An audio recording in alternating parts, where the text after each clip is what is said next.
like to do today is talk about a tool or a series of tools I bought from MBS Manufacturing.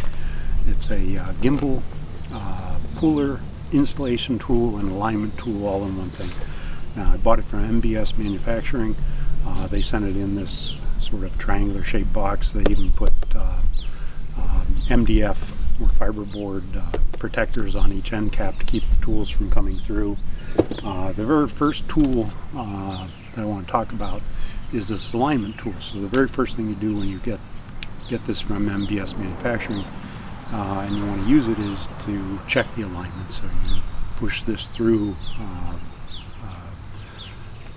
your gimbal bearing, goes into the splines of your coupler in your engine, and it should go in fairly easily, and you should be able to turn it with two fingers. Now mine, it went in, but it had some force to go in, and to be able to turn it, you had to be able to turn with some force. So I had to do an engine alignment to start. There's a lot of videos on how to do engine alignment. It's a bit tedious, but it's fairly easy to do. So the very first thing is do the engine alignment. Now you'll see on this that I've got a hole here. They do not ship this tool with the hole through it. You have to drill that hole. And the reason for that is everybody's setup is a little bit differently, and this can be used for a lot of different engines. So what they give you is a bearing installation tool, and before you even think about pulling your bearing, you need to set up this tool with your bearing installation tool. So this collar goes on. This whole unit goes into your outdrive. This pushes up against the bearing, and you're supposed to mark it so that you know where to position it. And what you're doing is you're pushing this all the way in so that this part is all the way engaged in the splines of the engine coupler. The bearing has a little bit of a protrusion on each end, so you need to make sure this part is facing so that when this is pushing, it's pushing on the outer rim of the bearing and not pushing on the center portion of the bearing. So the very first thing you're doing is pushing this in and making sure it's fully centered. That sets position, and when this is pushed up against the bearing, that sets position so that when you drive the new bearing in after you pull this one, it'll be fully engaged, it'll be fully set. Now, what they tell you to do is to push this unit in, push this up against the bearing and mark it. Now, unfortunately, you're going through the bellows, and you're supposed to mark it. Now, I didn't know how to mark it, so what the trick I've done is I took one of the little O-rings from my shaft on my lower unit, one of the old ones, put it onto this thing, pushed it forward, put this on, pushed it into the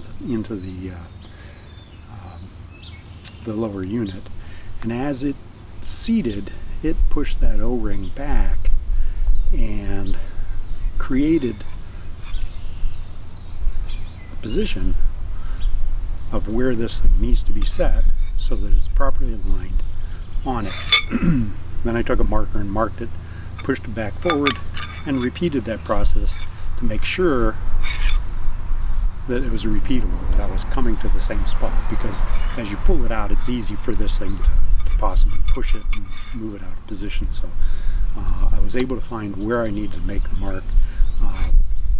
Then you need to drill through the shaft, a 3/8 inch drill, so that you can put the shoulder bolt through, and on the back side it's threaded, so it goes through and threads and holds this in place.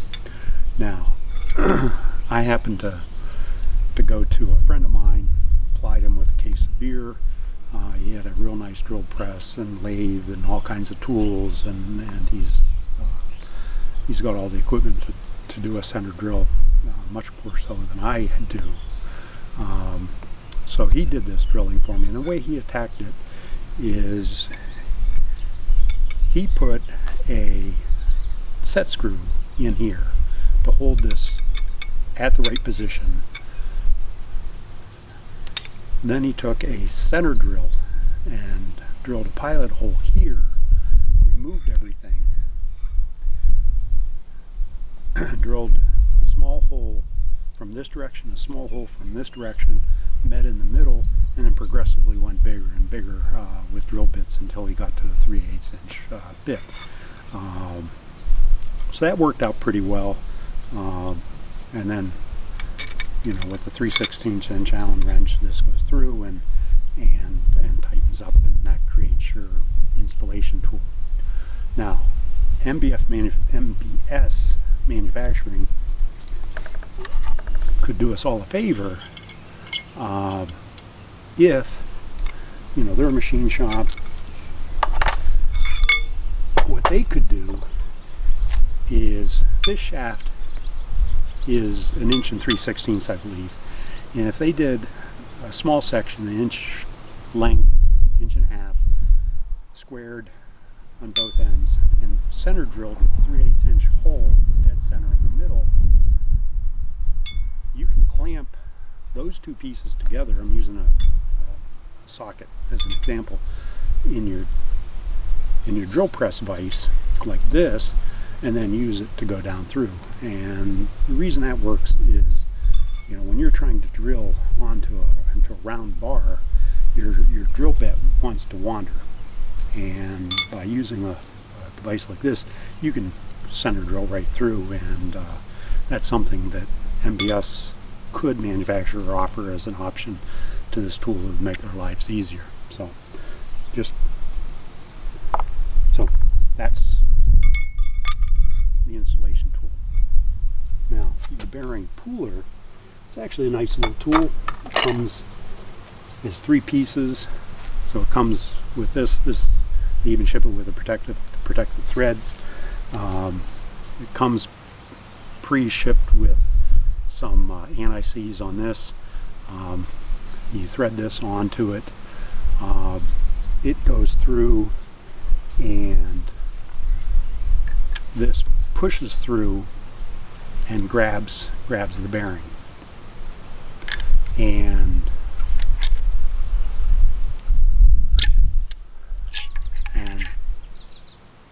locks. This is small enough that it goes through the seal in the back, but it grabs the back of the bearing. And then what's important is, once you've done that, is to put this in. This is actually a locking mechanism. It goes all the way in, and when it's in, there's no way that these jaws can collapse back again to allow it to pop off that bearing. So you want to put that all the way in, this up, screw this up or back it off against the lower unit, and then use the wrench to wind and pull that bearing out. Works like a charm. Make sure that stays in. Now, a trick that I found is, once you've got this on, it's very hard to get that bearing off.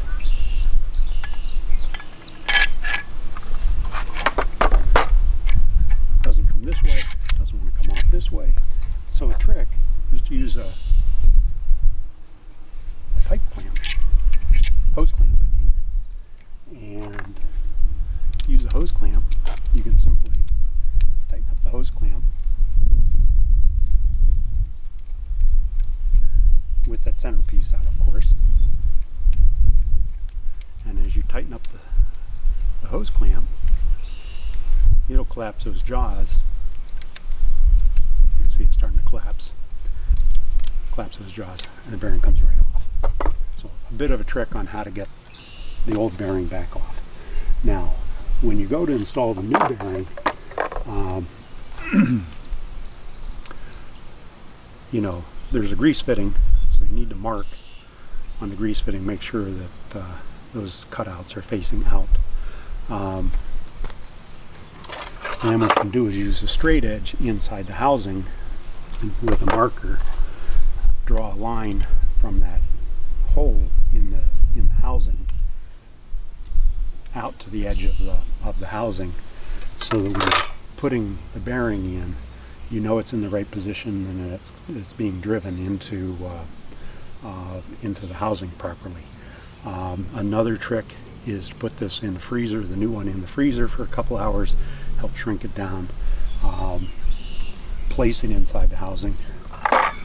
Use this tool, of course with the bolt already in it, and then I used a block of wood and a fairly large hammer to drive this in. It took quite a bit of force to drive this bearing in, even after shrinking it. And one of the things you can do is, if you've got some grease here, you will know that you've driven the bearing all the way in. If you can see the spline marks on this part of the tool come all the way to the end. So that's the alignment tool, the bearing puller, and the bearing installation tool. Overall, highly recommend this tool. MBS Manufacturing did a really nice job machining, quality of the work, quality of the welds.